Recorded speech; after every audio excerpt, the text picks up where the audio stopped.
It was a dark, cold night and drizzling outside. सर्दियों के मौसम में हल्की बूंदाबांदी हो रही थी। एक लंबी कदकाठी का व्यक्ति न्यूयॉर्क की गलियों में एक हार्डवेयर की दुकान के सामने किसी का इंतजार कर रहा था। एक पुलिसकर्मी वहां पे गश्त लगा रहा था।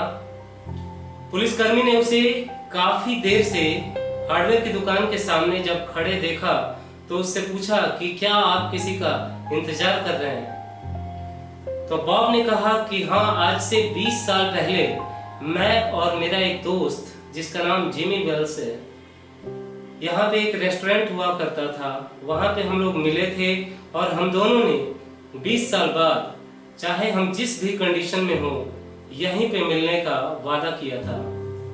उसी वादे को निभाने के लिए आज मैं यहाँ पे आया हूँ और मुझे पूरी उम्मीद है कि मेरा दोस्त भी अपना वादा जरूर निभाएगा।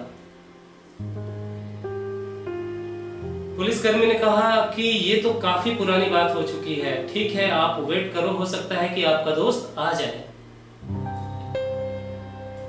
ठंडी हवाएं बह रही थी, उसे काफी ठंड महसूस हो रही थी और बूंदाबांदी उस ठंड को और ज्यादा बढ़ा रही थी।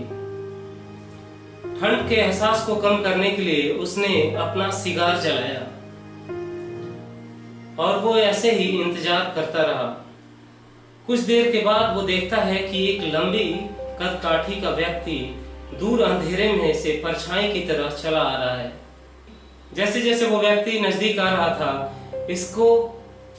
इसकी बेचैनी बढ़ती जा रही थी कि शायद ये जिमी ही होगा और उसने आकर के इसे तुरंत बोला बॉब। बॉब आवाज सुनते ही वो उसके गले से लग गया और दोनों ने एक दूसरे के साथ अपनी यादों को शेयर किया, मित्रता की गरिमा को, उस एहसास को शेयर किया कि पिछले 20 साल उन्होंने कैसे बिताया।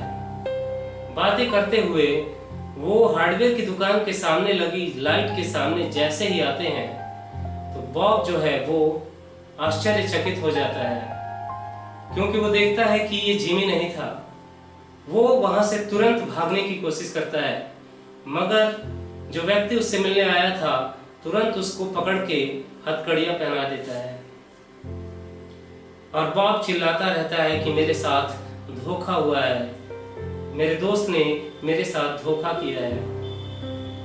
तब तक कुछ देर में जिमी वेल्स भी वहां पहुंच जाता है और वो उसको बताता है मैं एकदम सही समय पे उस निश्चित जगह पे पहुंच गया था जहां हम दोनों ने एक दूसरे से मिलने का वादा किया था, मगर जैसे ही तुमने सिगार जलाई और मैंने तुम्हारा चेहरा देखा तो मुझे याद आ गया कि ये तो वही चेहरा है जिसको शिकागो की पुलिस ढूंढ रही है।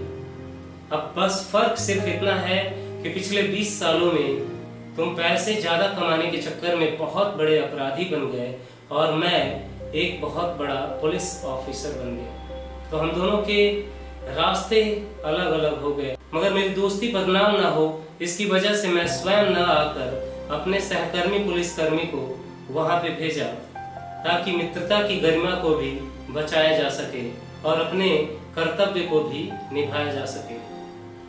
तो साथियों, ये कहानी हमें बताती है कि कर्तव्य हमेशा दोस्ती से बड़ा होता है। मिलते हैं दोस्तों अपनी अगली वीडियो में फिर किसी इंटरेस्टिंग स्टोरी या किसी ज्वलंत मुद्दे के साथ। जय हिंद, वंदे मातरम।